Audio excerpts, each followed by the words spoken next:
This piece is by artist Yu Zhenlai from China.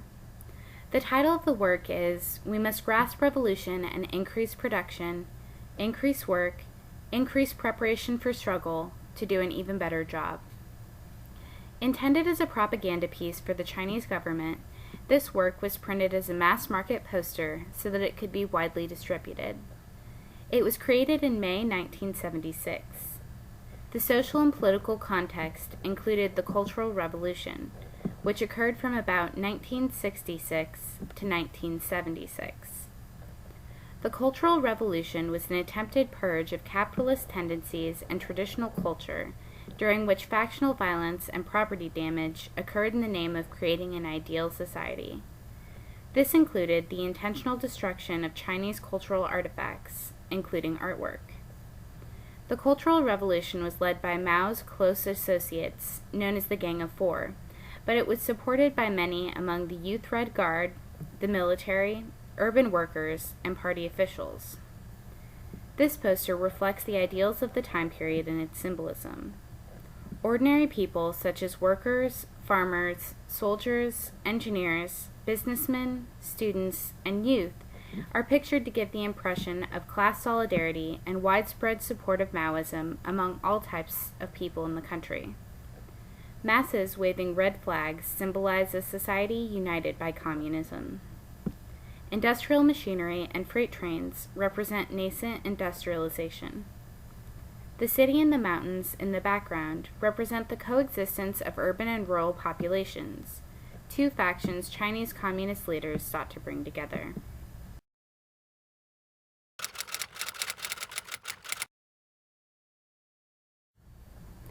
This piece is by artist Khaled Hafez of Egypt. The title of the work is Tomb Sonata in 3 Military Movements and Overture. The artwork was created and displayed in the past 2 years, and its social and political context is primarily that of the Arab Spring. In Egypt, the people conducted mass protests and strikes, as well as engaging in civil disobedience, with the intention of transforming the country's corrupt government.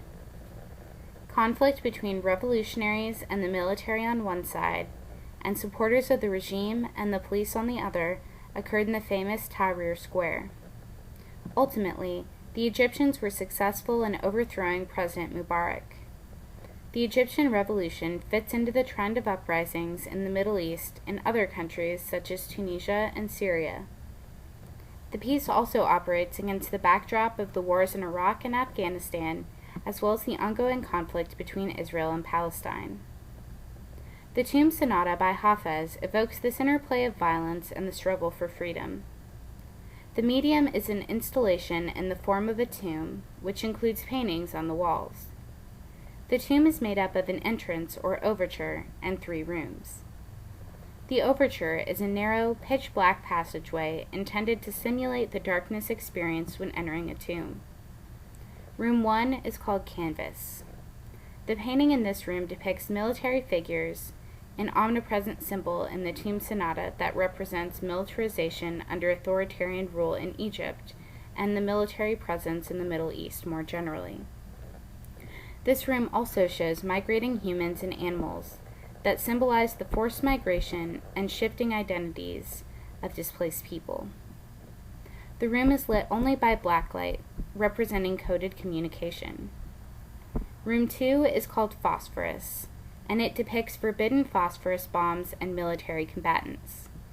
According to the artist, it represents mass-induced fear, collective conscience, the killer, and the kill.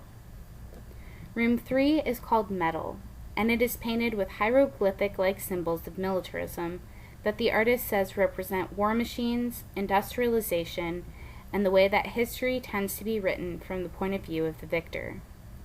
The defeated has no place on these permanent walls, he said. Overall, the artwork is a masterful blending of Eastern, Western, and ancient Egyptian artistic elements to reflect the mixed heritage of Egypt as a state that is influenced by North African, Middle Eastern, Arab Islamic, Judeo-Christian, Mediterranean, and ancient Egyptian culture. For example, it includes figures referencing Anubis and Batman, as well as Bastet and Catwoman, combining ancient Egyptian gods and modern Western superheroes.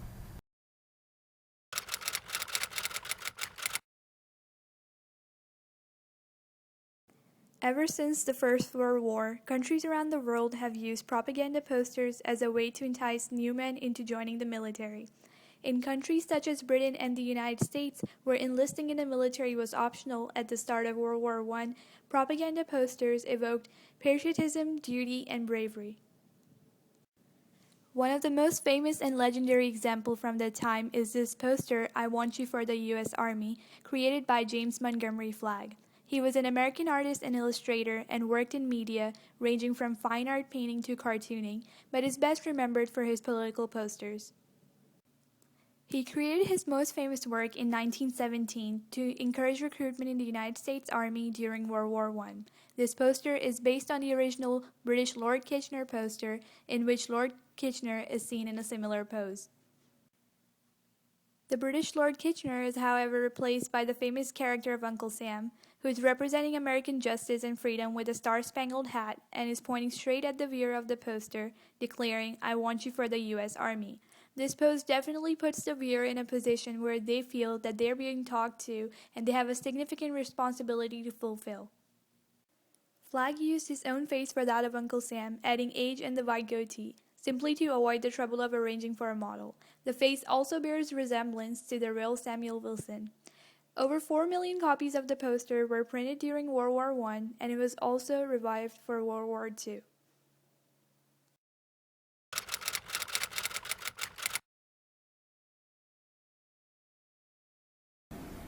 When it was suggested that World War II was approaching, Americans did not want to go to war. However, the government recognized that American participation was necessary and quickly stepped up pro-war propaganda. As the war began in earnest, America increased the flood of propaganda, utilizing especially the radio and visual media, more specifically posters. This poster, "When You Ride Alone, You Ride with Hitler," was created by Weimar Purcell in 1943, and it urges viewers to conserve gasoline by joining a car-sharing club. It also belonged to a common type of wartime poster. Since materials and supplies for the war effort were scarce, conservation was encouraged by propaganda. Gasoline especially was important because it was necessary to fuel tanks and aircraft. This poster is a fairly typical example of this type, with the common suggestion that misuse of resources will aid the enemy. Hitler is often mentioned by name instead of referring to the Nazis or to the Reich, because propaganda tended to personify the evil of the Nazis in Hitler.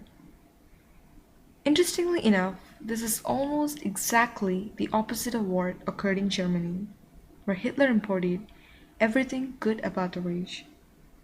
Also in this poster, the stereotypical image of Hitler is used, in uniform with an exaggerated mustache and iron cross. The American is shown to be unaware that he is aiding the enemy, which implies that those who drive alone are also uninformed. The poster claims to correct that notion by urging the average viewer to quickly join a car-sharing club to conserve gasoline. Posters such as this were extremely common after America entered the World War II, and it probably accounted for the bulk of American wartime propaganda.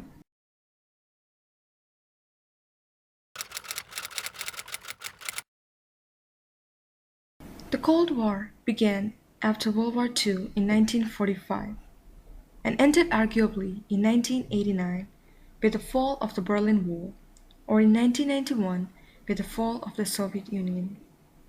Beginning in the 1950s, the Cold War came to be a test of not only military strength but also ideologies.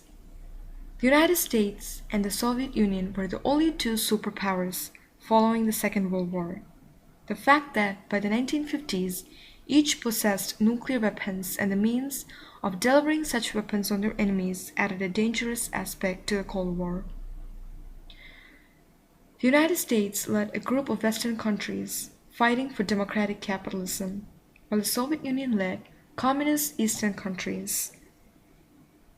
The Americans tried to portray the Soviets and other communists as having a cruel and dictatorial regime which ignored human rights.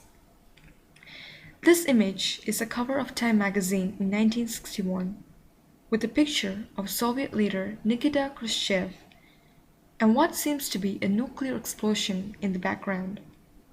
This is a particularly frightening example of propaganda and serves as another method of attacking America's opponent. Khrushchev looks terrifying in front of the explosion as he is wearing an evil-looking face and pointing his finger directly at the viewer, making the Soviets seem particularly hostile. This follows the trend of an increasingly more frightening approach to attacking America's opponents perfectly, shoving the threat of immediate danger directly at the American people. Also, this is a prime example of propaganda beginning to transition into higher forms of media like magazines.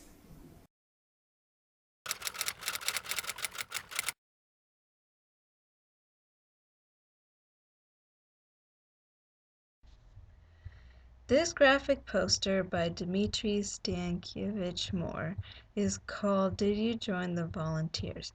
It was created around 1920. The artist was born in Russia in 1883. He studied at Moscow University and worked in P.I. Kellen's studio in Moscow. He was best known for his work with posters for the Soviet. He died in Moscow in 1946. Around the time this image was created, Russia was in a time of revolutions and civil wars. World War I had taken a heavy toll on the Russians. Anger at the Tsar led to a revolution. A provisional government was set up to replace the Tsar and restore order.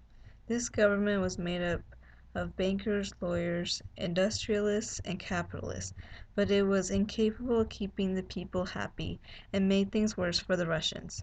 The provisional government was opposed by the Soviets, or Council of Workers and Peasants.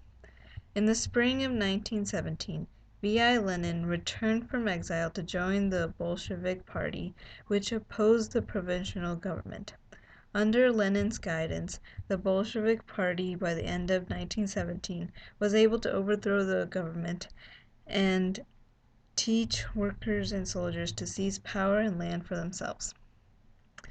In early 1918, the Russian Civil War broke out. One side consisted of the Red Army, which supported the Bolshevik Party, and the White Army, which opposed the changes brought by the Bolshevik Party. In mid-1918, the Red Army began to recruit peasants from rural areas to join the army, which was primarily composed of workers. The image shows a Red Army soldier standing in front of a factory with black smoke coming from smokestacks. The soldier looks fiercely at the viewer and questions the viewer on his or her contribution to the defense of the revolution and the party.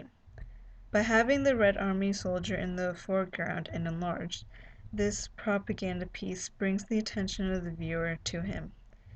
The large words at the bottom makes the viewer consider their role in the revolution. The use of the color red emphasizes the Red Army.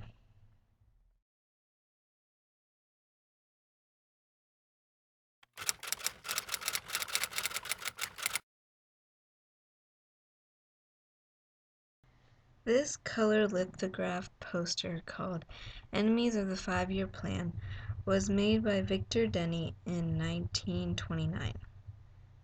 Victor Denny was born in Moscow in 1893 as Victor Denisov. He shortened his last name to Denny and moved to St. Petersburg, where he became a successful caricaturist. After the Bolshevik Party had control of the government, Denny worked for a publishing center to create political posters in support of the Bolsheviks. During the Civil War, Denny made around 50 posters, including Enemies of the Five-Year Plan. This image also came with a poem written by Demian Bedny, one of Stalin's favorite poets. The poem goes along the lines of: the landowner looks like an angry dog. The kulak sniffs with his fat nose. The drunkard from grief drinks to excess. The priest howls with a piercing voice. The money-loving journalist hisses. The capitalist sharpens his tusks. The Menshevik gets extremely wild. The white fighter used bad language. Dogs not chained to kennels, and all who stand for the old evil will curse the 5-year plan and proclaim war on it, threaten it with failure, understanding that in it is their certain destruction. This image, in combination with the poem, mocks 8 groups of people that the Bolshevik Party looked down upon. The landowners, kulaks, who are rich peasants, journalists, capitalists, white Russians, priests, drunkards, and Mensheviks, who split from the Bolshevik Party and held moderate views. This propaganda piece tries to gain support by attacking their opponents through mockery and depicting them as evil by drawing their faces with angry expressions, and including a poem that claims that the 5-year plan would destroy them.